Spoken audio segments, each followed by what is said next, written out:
Welcome to arithmetic classes.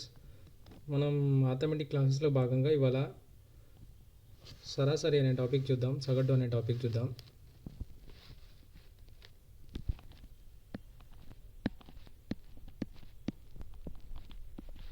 సగటు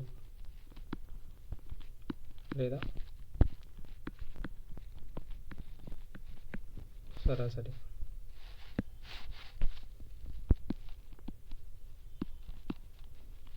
average అంట.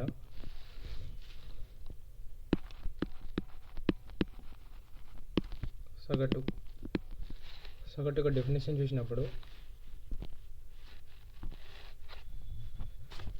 ఒక సమూహాన్ని లేకపోతే కొన్ని సంఖ్యల సమూహాన్ని లేదా రాశుల మొత్తాన్ని రాశుల సంఖ్యచే భాగించినప్పుడు వచ్చే భాగఫలాన్ని మనం ఇక్కడ సగటు సరాసరి అంటున్నాం. కొన్ని సంఖ్యల సమూహం లేకపోతే కొన్ని రాశుల యొక్క మొత్తం, ఆ మొత్తాన్ని ఆ రాశుల యొక్క సంఖ్య చే భాగిస్తున్నాం, అప్పుడు మనకు సగటు వస్తుంది. అంటే ఇక్కడ రాశుల మొత్తం బై రాశుల, సింపుల్ ఫార్ములా రాసుకుంటే సగటు ఈక్వల్ రాశుల మొత్తం బై రాశుల సంఖ్య. ఇంగ్లీష్లో some of the observation by number of observation. ఇక్కడ సగటును నేను ఇంకో విధంగా ఎట్లా డిఫైన్ చేశా అంటే, సగటు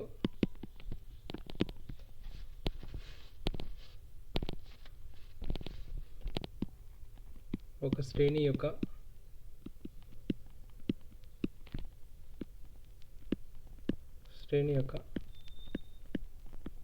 మధ్య విలువ. ఒక శ్రేణి యొక్క మధ్య విలువ అది సగటు అంటున్నా. అంటే ఆ శ్రేణి ఖచ్చితంగా అంక శ్రేణి అయి ఉండాలి. నోట్, ఆ శ్రేణి ఖచ్చితంగా అంక శ్రేణి అయి ఉండాలి. అంక శ్రేణి అంటే ఏంటిది? ఒక శ్రేణి యొక్క మధ్య భేదము ఖచ్చితంగా సమానమై ఉండాలి. ప్రతి సంఖ్య యొక్క భేదము సమానమై ఉండాలి. అంటే 2, 4, 6, 8, 10, 12 ఇలా తీసుకున్నప్పుడు ప్రతి సంఖ్య యొక్క భేదము డిఫరెన్స్ ఎంత? ఇక్కడ 2, ఇక్కడ 2, ప్రతి భేదము 2 ఉంది. కాబట్టి ఇది ఆర్థమెటిక్ ప్రోగ్రెషన్లో ఉన్నట్టు. అంక శ్రేణిని మనం ఆర్థమెటిక్ ప్రోగ్రెషన్ అంటాము, ఏపీ. అలాగే సగటు అనేది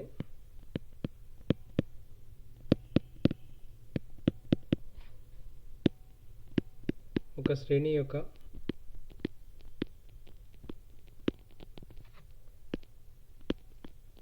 కనిష్ట మరియు గరిష్ట విలువల మధ్య ఉంటుంది.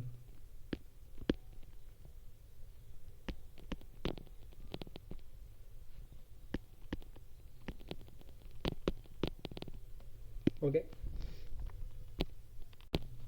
ఇక్కడ సరాసరి, సగటు, సరాసరి లేదా సగటు రాశుల మొత్తం బై రాశుల సంఖ్య అని చెప్తున్నాం కదా. ఇలా తీసుకున్నప్పుడు నేను సగటుని ఇక్కడ క్యాపిటల్ X అని తీసుకుంటాను. రాశుల మొత్తం అంటే summation of X by N. ఇక్కడ సమ్మేషన్ ఆఫ్ X అని అంటే x1 plus x2 plus dash dash plus x అనే సంఖ్యలు. ఎన్ని సంఖ్యలు ఉన్నాయి? ఇక్కడ n సంఖ్యలు ఉన్నాయి. ఓకేనా? అంటే నేను డైరెక్ట్గా x అంటే సగటు అంటే summation of x by n అని రాసుకుంటాను. అప్పుడు నాకు రాశుల మొత్తం కావాలి. రాశుల మొత్తం కావాలన్నప్పుడు మనం ఏం చేస్తాం? సగటు ఇంటూ రాశుల సంఖ్యతో మల్టిప్లై చేస్తాం. అప్పుడు నాకు రాశుల మొత్తం కావాలన్నప్పుడు సగటు ఇంటూ రాసుల సంఖ్య.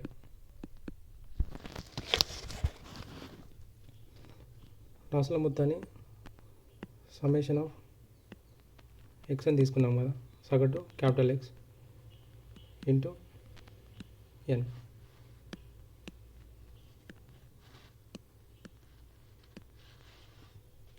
నెక్స్ట్ నాకు రాసుల సంఖ్య కావాలంటే రాసుల సంఖ్య ఈజ్ ఈక్వల్ టు రాసుల మొత్తం బై సగటు. రాసుల సంఖ్య అంటే n is equal to summation of x by capital X.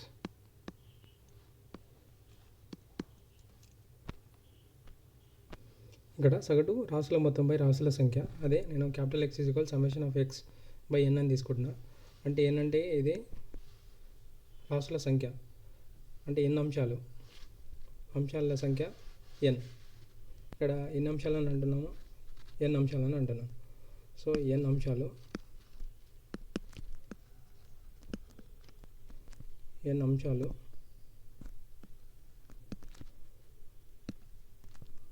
ఆ ఎన్ అంశాల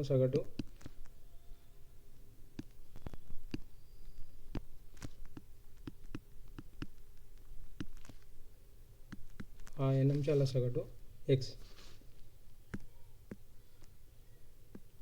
అయితే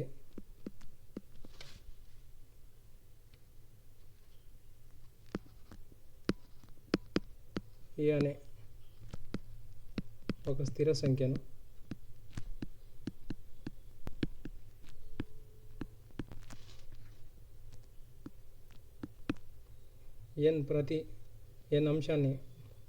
ఎన్ అనే ప్రతి అంశాన్ని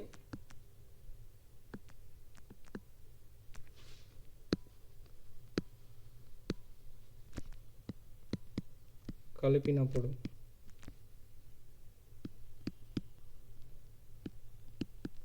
కొత్త సగటు. చాలా ఇంపార్టెంట్ అండి ఇది. సగటులో మ్యాక్సిమం ప్రాబ్లమ్స్ దీని మీదనే డిపెండ్ అయి ఉంటుంది. ఇక్కడ ఎన్ని అంశాలు ఉంటాయి, ఎన్ని అంశాల యొక్క సగటు క్యాపిటల్ ఎక్స్ అని తీసుకుందాం. అయితే ఏ అనే ఒక స్థిర సంఖ్యను ఎన్ అనే ప్రతి అంశాన్ని కలుపుతాం. ఇక్కడ ఈ ఎన్ అనే అంశం ఉంది కదా, ఈ ఎన్ అనే ప్రతి అంశానికి ఒక ఏ అనే స్థిర సంఖ్యను కలిపినప్పుడు కొత్త సగటు ఏమవుతుందనంటే, ఈ స్థిర సంఖ్య ఉంది కదా, ఈ స్థిర సంఖ్యని పాత సగటుకు యాడ్ చేస్తే కొత్త సగటు వస్తుంది.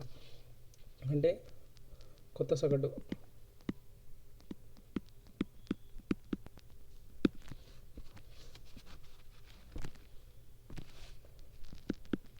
Is equal to capital X పాత సగటు ప్లస్ ఆ స్థిర సంఖ్య ఏ. ఓకే, ఇక్కడ ఒక ఎగ్జాంపుల్ తీసుకుందామండి. ఇప్పుడు ఎన్ని అంశాలు అన్నప్పుడు నేను 10 సంఖ్యలు తీసుకుంటా. 10 సంఖ్యల సగటు 60 అని తీసుకున్నాను అనుకోండి. 60 తీసుకున్నప్పుడు 10 సంఖ్యల మొత్తం ఏమవుతుంది,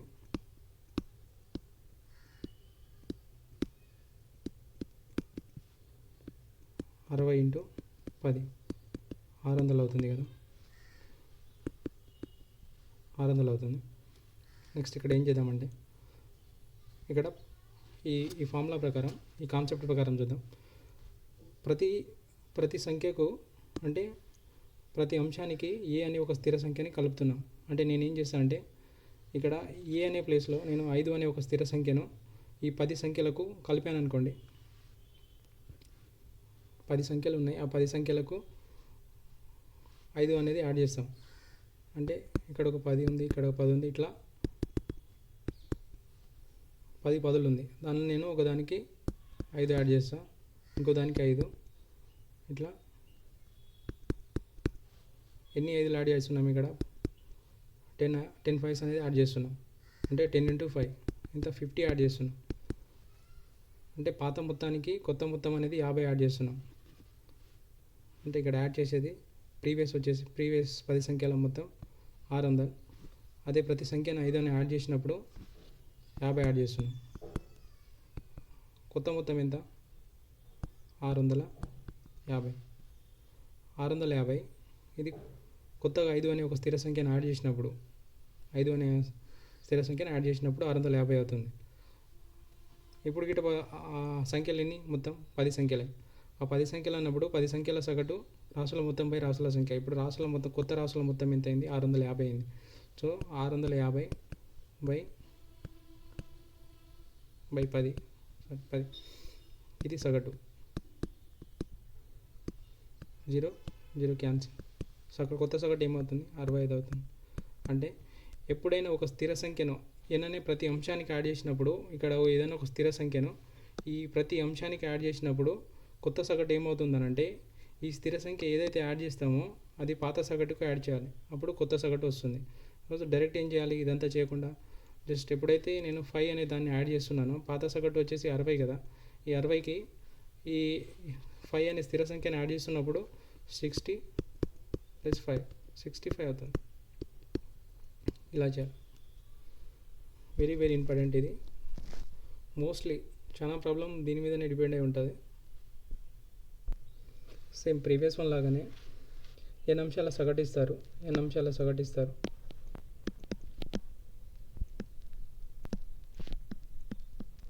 n అంశాల సగటు x a అనే స్థిర సంఖ్యను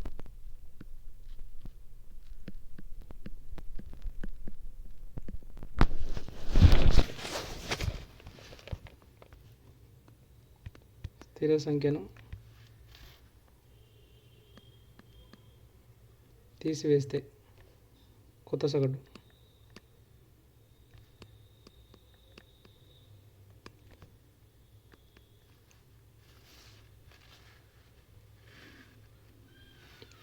ఏం తీసుకోవాలి?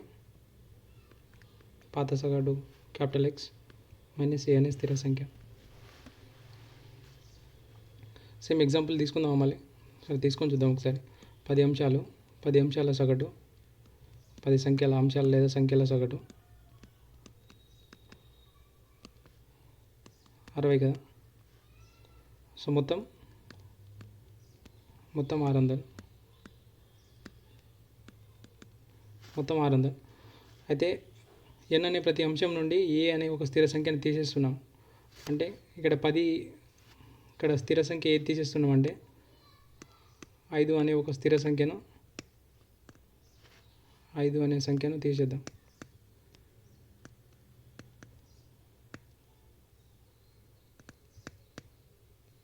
తీసివేస్తే 10 తీసేస్తున్నాం. ఇక్కడ మొత్తం నుంచి -50 తీసేస్తే 550. అప్పుడు కొత్త సగటు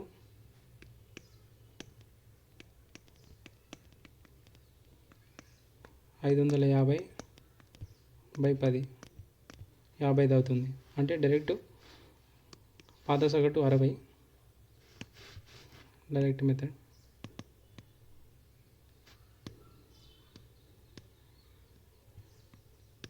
ఏం చేస్తాం? పాత సగటు 60 ఉన్నప్పుడు ఏ స్థిర సంఖ్యను తీసేస్తున్నాం? 5 అనే స్థిర సంఖ్యను ప్రతి సంఖ్య నుంచి తీసేస్తున్నాం. అంటే 10 సంఖ్యల నుంచి తీసేస్తున్నాం. -5 = 55.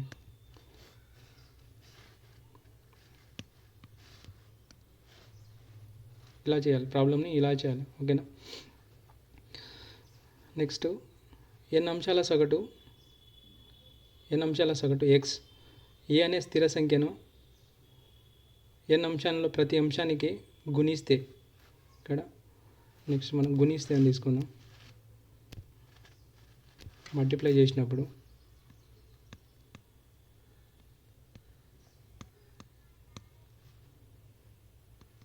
గుణిస్తే ఏం చేసుకుంటాం?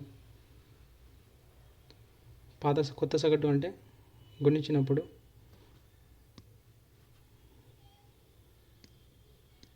X into a. పాత సగటుని ఏదైతే స్థిర సంఖ్యను గుణిస్తామో ఆ స్థిర సంఖ్యని డైరెక్ట్ మనం కొత్త సగటుతో గుణిస్తాం. ఒకవేళ భాగిస్తే సేమ్ పాత సగటు by into 1 by a capital x by a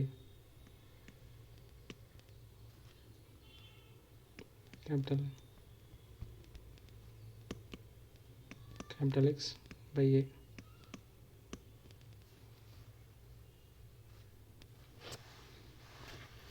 ఇందులో బేసిక్స్లో భాగంగా మళ్ళీ ఇంకా మనం ఏం చూద్దామనంటే ఎన్ సహజ సంఖ్యల మొత్తము, ఎన్ సహజ సంఖ్యల వర్గాల మొత్తము, గణాల మొత్తం మనకు ఫార్ములా తెలుసు కదా. అప్పుడు వాటి గణాల సగటు అని అడుగుతాడు, వర్గాల సగటు అని అడుగుతారు. కాబట్టి ఇక్కడ చూద్దాం. మొదటి ఎన్ సహజ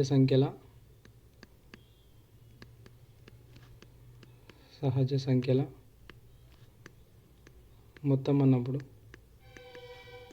ఎన్ ఇంటూ ఎన్ ప్లస్ 1/2 ఉంది కదా. అప్పుడు నేను ఏం చేస్తాను అంటే ఇక్కడ మొదటి ఎన్ సహజ సంఖ్యల సగటు ఎంత ఇక్కడ రాసేస్తాను నేను. ఎన్ ప్లస్ 1/2 ఎలా వచ్చిందనంటే సగటు అంటే ఇక్కడ సగటు అని తీసుకున్నప్పుడు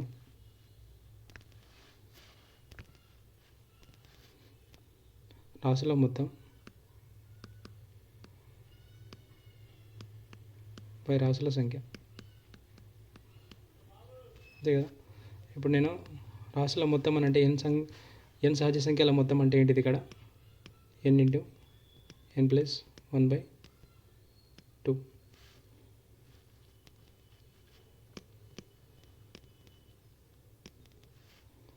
రాసుల సంఖ్య ఎంత ఎన్ నంబర్స్.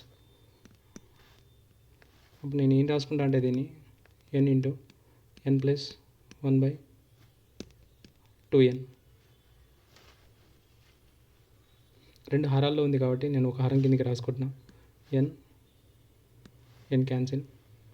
సో ఇక్కడ నాకు ఎన్ ప్లస్ 1/2 ఓకేనా. మొదటి ఎన్ సహజ సంఖ్యల సగటు అని అడిగినప్పుడు ఎన్ ప్లస్ 1/2. ఇదే విధంగా మొదటి ఎన్ సహజ సంఖ్యల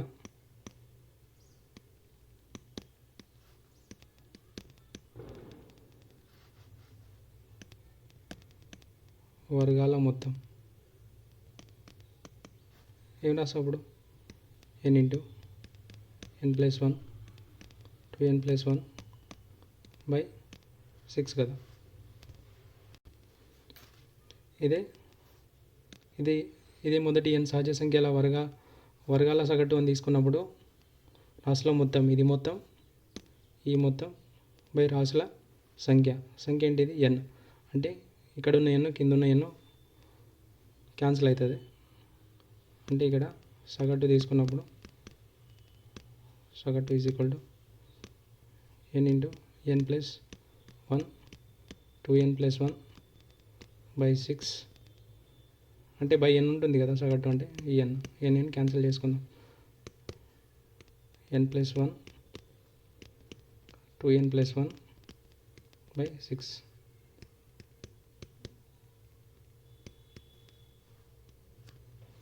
ఓకే. నెక్స్ట్ చూద్దాము ఎన్ సహజ సంఖ్యల మొదటి ఎన్ సహజ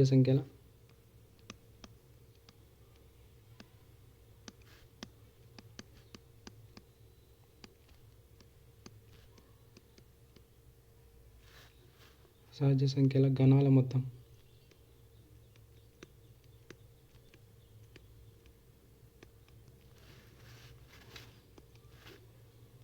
ఏం తీసుకుంటాం ఎన్ స్క్వేర్ ఎన్ ప్లస్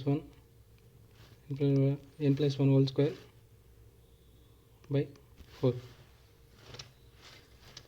ఇది మొత్తానికి. అప్పుడు సగటు ఏం రాస్తాం సగటు is equal to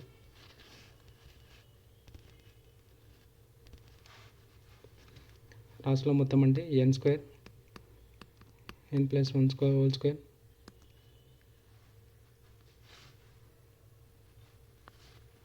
n plus 1 n square plus n square n plus 1 square by 4 into n n cancel అప్పుడు సగటు ఈజ్ ఈక్వల్ టు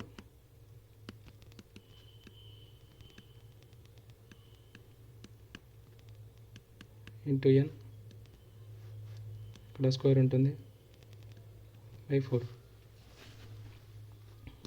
ఏం లేదండి n ప్లస్ 1 స్క్వేర్ బై 4 ఇది ఘనాల సగటు.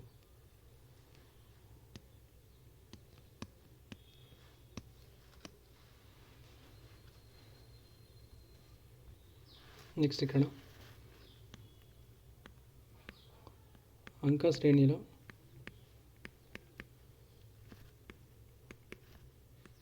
n పదాలు ఉన్నప్పుడు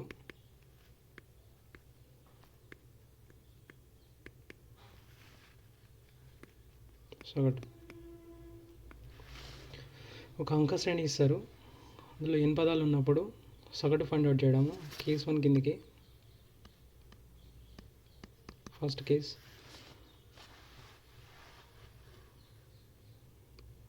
అంశాల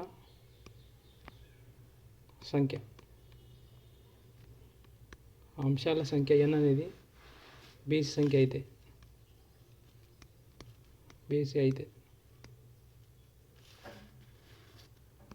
సగటు n ప్లస్ 1/2.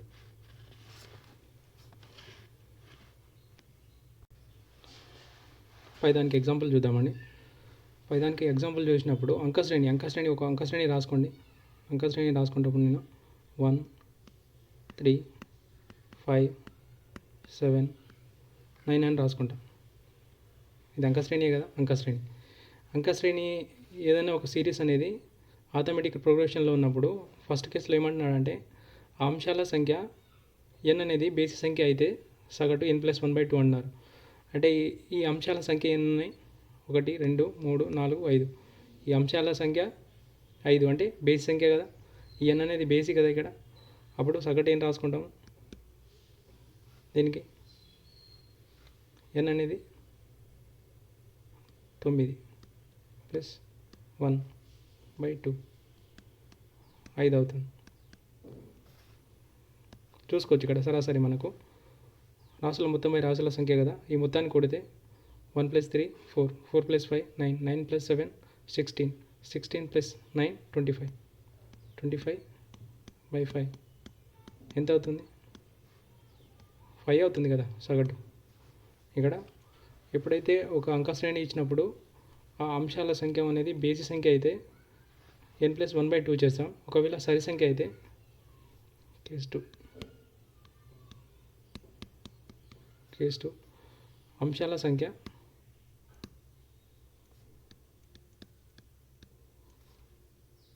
n అనేది సరి సంఖ్య అయితే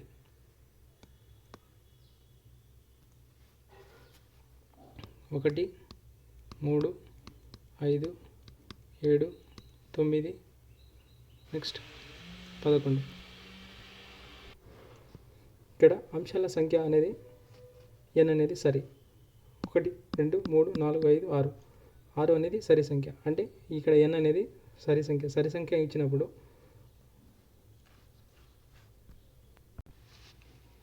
ఇలా n అంశాలు సరి సంఖ్య అయితే ఇక్కడ మనము సగటు ఎక్కడ వస్తుందనంటే ఇక్కడ మొత్తం 6 సంఖ్యలు ఉన్నాయి. 6 సంఖ్యలు అనేది 2 సంఖ్యల మధ్యలో వస్తుంది. ఆ 2 సంఖ్యలు ఏంటిదంటే n/2 + 1 వీటి యొక్క రెండింటి మధ్యలో అనేది సగటు వస్తుంది. ఇక్కడ n అన్నప్పుడు n సంఖ్యలో నేను 6 అని తీసుకుంటా. 6/2 3 అంటే మూడవ సంఖ్య 5 ఇది మూడవ సంఖ్య. n/2 + 1 అంటే +3కి +1 యాడ్ చేస్తే 4 అంటే నాలుగవ సంఖ్య. ఈ రెండింటి మధ్య అంటే 5 ప్లస్ 7 12/2 అంటే 6. దీన్ని బేసిక్ ప్రకారం చూద్దాం. రాసుల మొత్తం బై రాసుల సంఖ్య అంటే 1 + 3 4, 4 + 5 9, 9 + 9 + 7 16 + 9 25 + 11 36, 36/6 సంఖ్యలు 6 36. ఇక్కడ సగటు 36, ఇక్కడ సగటు 36. నెక్స్ట్ ఈ రెండు ఫార్ములాస్ గుర్తుపెట్టుకోండి. వరుస సరి సంఖ్యల వర్గాల సగటు. వరుస బేసి సంఖ్యల వర్గాల సగటు అన్నప్పుడు ఖచ్చితంగా ఈ రెండు ఫార్ములాస్ గుర్తుపెట్టుకోవాలండి.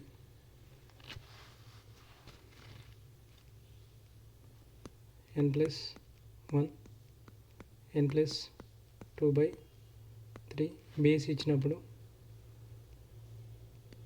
n × n+2/3.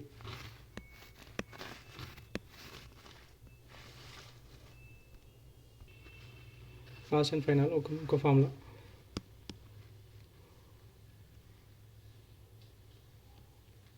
అంక శ్రేణిలో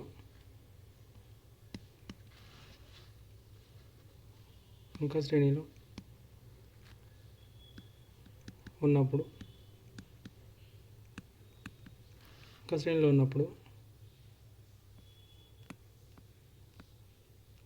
మొదటి సంఖ్య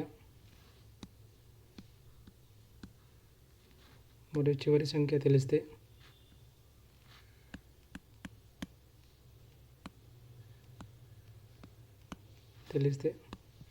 సగటు ఏం రాసామంటే అప్పుడు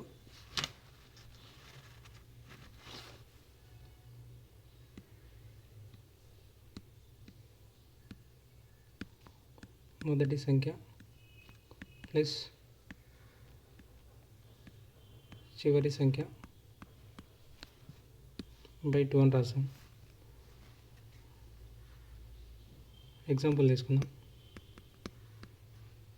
ఒక శ్రేణి ఆర్థమెటిక్ ప్రోగ్రెషన్లో ఉన్నప్పుడు 2 4 6 8 10 12 14 ఇచ్చారనుకోండి. అప్పుడు మనకు మొదటి సంఖ్య A 2, చివరి సంఖ్య L 14. అప్పుడు నేను ఆన్సర్ ఏం తీసుకుంటా అంటే సగటు A + L/2 కదా. A అంటే 2, L అంటే 14/2, 16/2, 8. ఓకేనా. ఒకవేళ మిడిల్ వాల్యూ తెలిస్తే ఏదైనా ఒక సిరీస్ అనేది అర్థమెటిక్ ప్రోగ్రెషన్లో ఉన్నప్పుడు సగటు మధ్య వాల్యూ ఉంటుంది. మధ్య వాల్యూ అంటే ఈ సిరీస్లో మొత్తం అంశాల సంఖ్యలేని 1 2 3 4 5 6 7 అన్నప్పుడు ఇక్కడ 3 వదిలేయండి, ఇక్కడ 3 వదిలేయండి, మిడిల్ వాల్యూ 8. అంతే కదా, సగటు 8. ఇలా కాకుండా ఇంకో విధంగా చూద్దాం. బేసిక్ ఫార్ములా ప్రకారం 2 4 6 6 6 12 12 8 20 20 10 30 30 30 12 42 42 42 42 14 56 56/7 7 8 56. ఓకేనా. ఇలా చేసిన సగటు 8 వస్తుంది. మిడిల్ వాల్యూ తీసుకున్న 8 వస్తుంది. ఇట్లా మొదటి సంఖ్య చివరి సంఖ్య /2 చేసిన 8 వస్తుంది. ఎలా అయినా చేయొచ్చు. సో ఇప్పటి వరకు కొన్ని ఫార్ములాస్ డిస్కస్ చేసినాం కదా. సో ఈ ఫార్ములాస్ గుర్తు ఉండకపోయినా మనం మ్యాక్సిమం ప్రాబ్లమ్స్ మనం షార్ట్కట్ ద్వారానే వెళ్తాం. అంటే పెన్ను పేపర్ లేకుండా మ్యాక్సిమం క్వశ్చన్లోనే మనం మైండ్ ద్వారా ఎట్లా ఆన్సర్ పెట్టాలనే దానికి అనే విధంగా డిస్కస్ చేద్దాం. So okay friends, so please subscribe my channel.